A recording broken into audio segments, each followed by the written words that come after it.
KUAM Sports is brought to you by Docomo Pacific. Better together.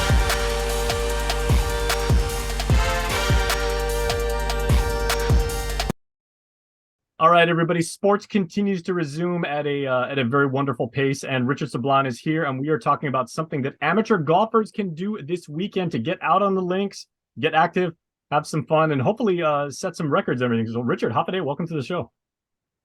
Thank you very much, Jason. It's nice to be with you. All right, so we are talking about the premier golf event for the amateur crowd. These are people who are just like on the verge, on the precipice of taking their games to the next level. So, what do you got for us?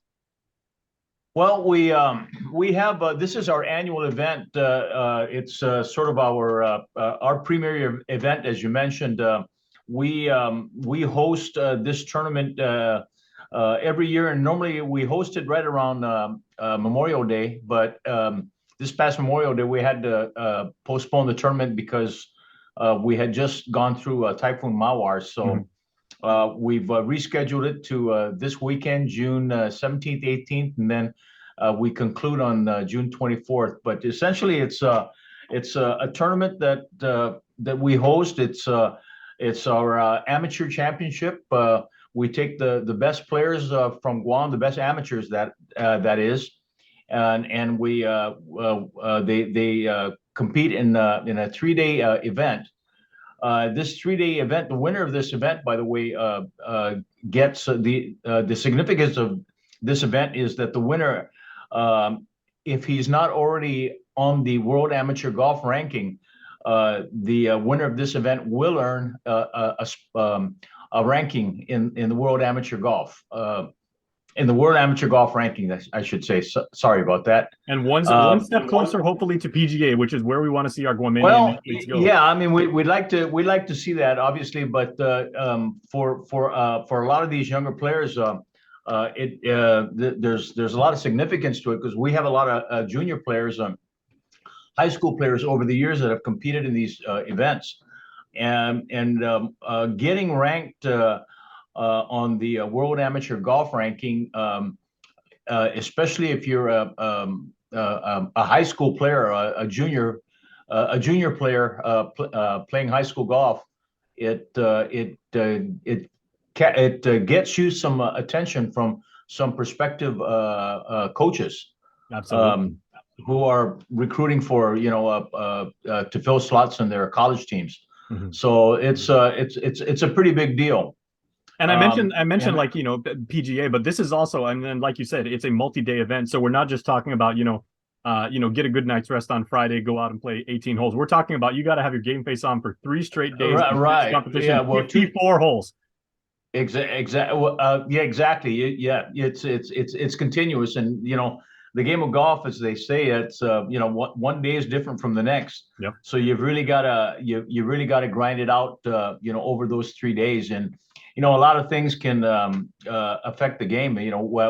Weather, as you know, in this part of the world, on this island, is subject to change at any minute. So I mean, the forecast could be nice and sunny, and then you're playing, and all of a sudden you've got a squall coming through, or the wind picks up, or whatever. So it's always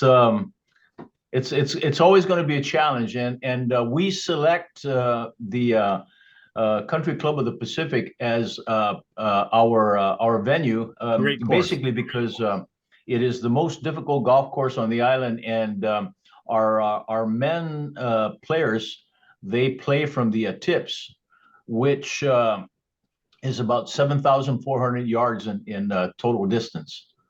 So it's going to test the mettle of the players for sure. Well, let me ask you, Richard, because speaking as someone who's so intimately involved in the local golf community, how is the condition of CCP like right now following the storm? And I know all the golf courses made sure they got the facilities like ready and everything like that. Are there any like little post-storm quirks that might be challenging to people's golf game? I haven't personally been on the golf course, but we've been talking to the course management, and these guys have assured us, John from CCP have assured us that they're they're ready to go for us. I think they may have had some down trees and that sort of thing, but these guys are they're pretty quick to get their facilities back up and running. So I was going to say that's so a Guam thing to do, because you got the water hazard, you got the rough, and then you've got like a down palm tree like right in the middle of the course. That's a fantastic obstacle. Yeah, exactly right. I mean, it just adds to the difficulty of the golf course, right? So you got Tangan right on top of the green, so exactly. Yeah, that's what makes it wonderful. Yeah. Okay, so I know we think that they're going to be okay. Yeah, registration is also open to our friends in the military, also. Yes, they're open to our military, our servicemen that are stationed on Guam, and again, if you're a military serviceman and you play in this tournament and you happen to win it, you become ranked on the World Amateur Golf Ranking. Absolutely. So yeah, we welcome our military partners. Okay, and where can people go to find out more information about registration? And there's going to be some people, because of the last 3 weeks we've all had it as one island community. People just want to get out and watch some good sports. So I mean, it's a wonderful thing. Yeah. So basically, we're today happens to be the last day for our registration acceptance, and our national golf director is Miss Serena Cassidy. Yep. Serena is the person to contact. I will in a minute here. I'll give you her.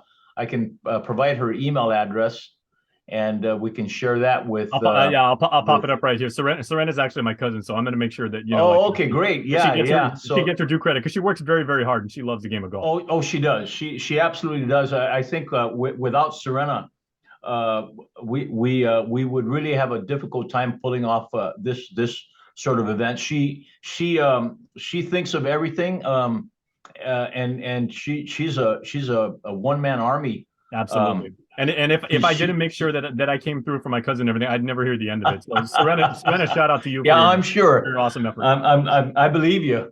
Okay. Final question. Final question. She's a taskmaster. Yeah. Final question before I let you go, because I know we want to let everybody make sure they get all squared away, get not only physically ready but also in the mindset to compete. What are people going to expect to see about the caliber of play of these golfers over the next 3 days?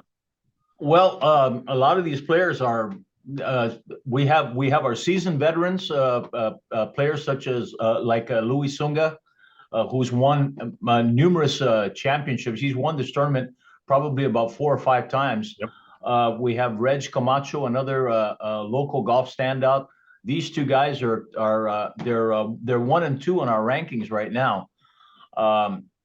So we expect these guys to come out firing, and then of course we've got a lot of these college players who have played in the Guam national team and have actually been teammates with both Louis and Reg. These guys are all coming back on island for the summer, so we can expect to see some pretty low scores. I think a lot of these players are scratch players or better. So we can see we can expect to see some fireworks there. On the ladies' side, we've got our best golfer right now is a 15-year-old Tiana Jaycott. She's going to be the woman to beat in the ladies' side. So it's going to be very competitive, and we're just looking forward to seeing some great scoring over the next 3 days. Outstanding. Okay, well, I'll tell you what, Richard, 2 things that I know our community really, really meant a lot to us is when the governor declared condition of readiness 4, and then when you guys are yelling 4 out on the golf course and everything. two things that really give us a great sense of peace. So we appreciate you for getting sports, back where it should be, back in the forefront of golf. Absolutely. All right, thanks a lot, Richard. It's our pleasure. All right, Jason, thank you. KUAM Sports is brought to you by Docomo Pacific. Better together.